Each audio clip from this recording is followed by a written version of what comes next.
Will you please join me in welcoming Tom Huffaker? Bob, thank you very much, and thank you very much. Always happy to have a technological net, someone who actually knows what they're doing. Just two words on CAP as an association. I think the Calgarians in the room, the Albertans probably know us, but maybe not everybody does. We have 130 members, upstream oil and gas producers, accounting for about 90% of Canada's oil and gas production. I'm going to talk a little bit first about CAP's stewardship approach, how we do things. It isn't necessarily the perfect approach, but it's kind of a model of how one big organization looks at it.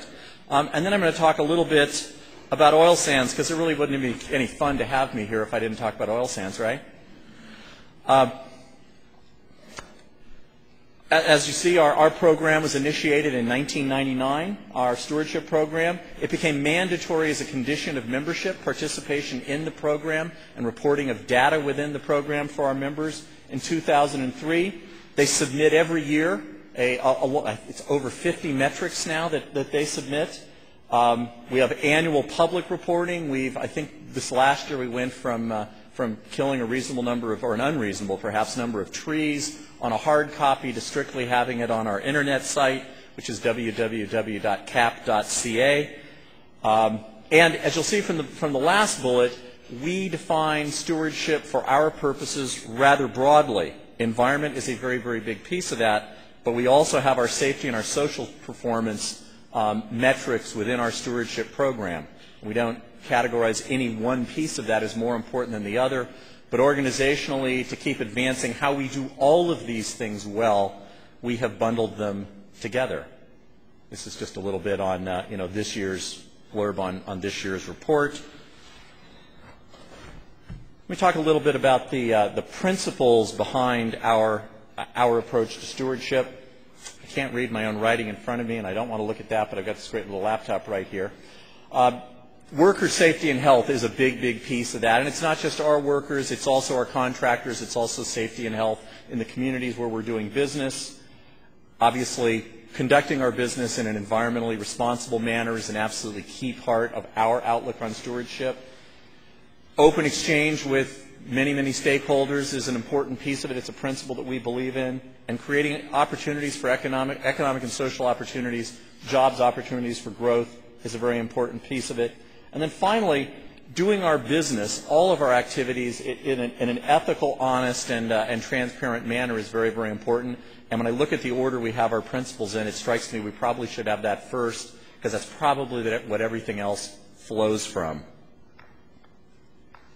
Okay, let me talk a little tiny bit about oil sands, because oil sands, of course, is an example of stewardship, an area where obviously there are demands placed upon us related to stewardship that are worth talking about, and they're on a lot of people's minds and obviously constantly in the media, not only in Alberta and Canada, but North America and the world.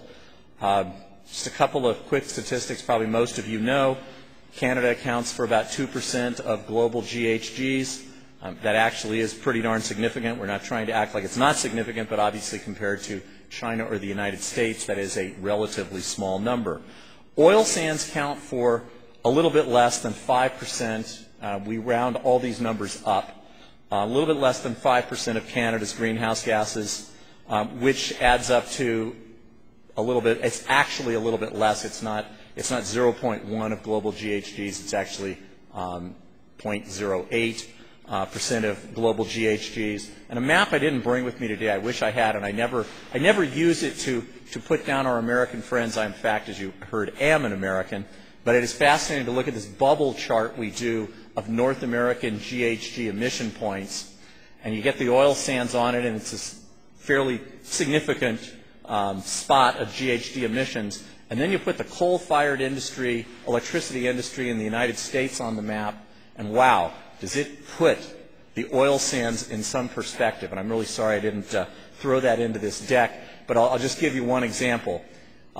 If over time the oil sands CO2 footprint triples, which would require far more than tripling the production because we're getting more efficient in our production every year, it would almost reach the same footprint as the coal-fired power plants of the state of Indiana alone.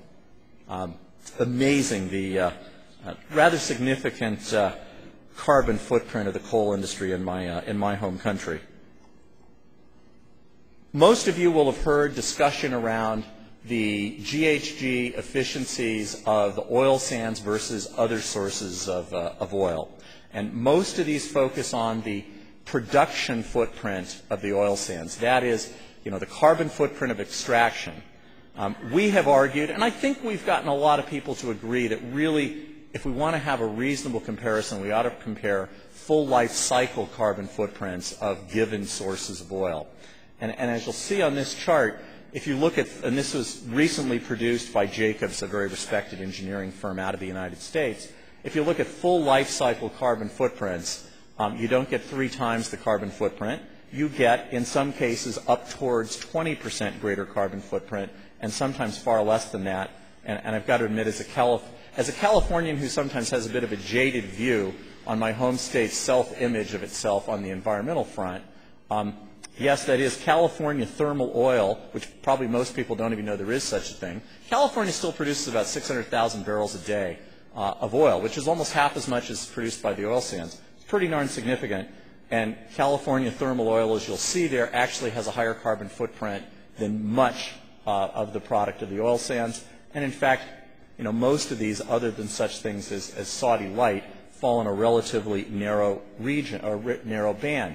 Don't put this up to say we're getting this all right. We're not.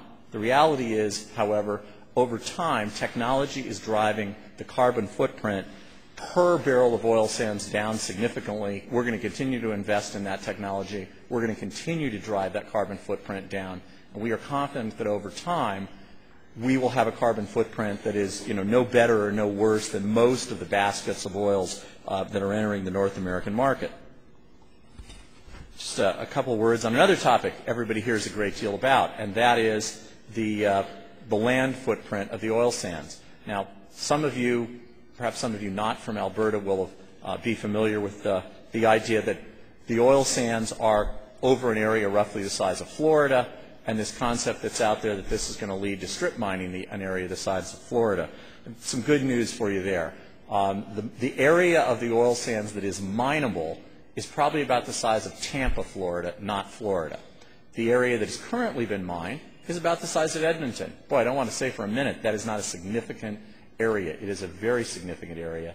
But in the long run, about 80% of the oil sands extraction will be done by drilling rather than mining. And the yellow area there on the map is the area that probably ultimately will be mined.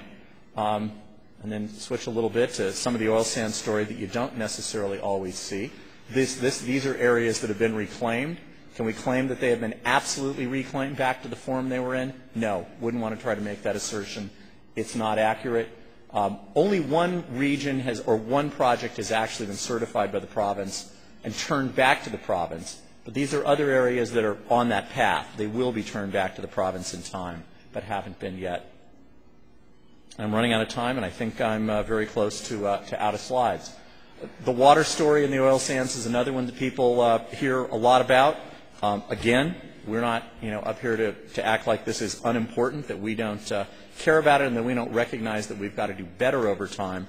But just to present a couple of numbers, we use about the oil sands use about 1% of the Athabasca flow. The allocation out of the Athabasca is 3%.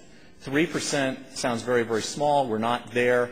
Real legitimate problem is that the flow of the Athabasca changes very, very greatly with the season. And in fact, if we ever got to 3% of average flow per year and withdrew that in the winter, that would actually be a very large percentage of the total winter flow. And we realize we can't ever get into that position. We're looking at a lot of alternatives to that. We're recycling a higher and higher percentage of the water used in the oil sands.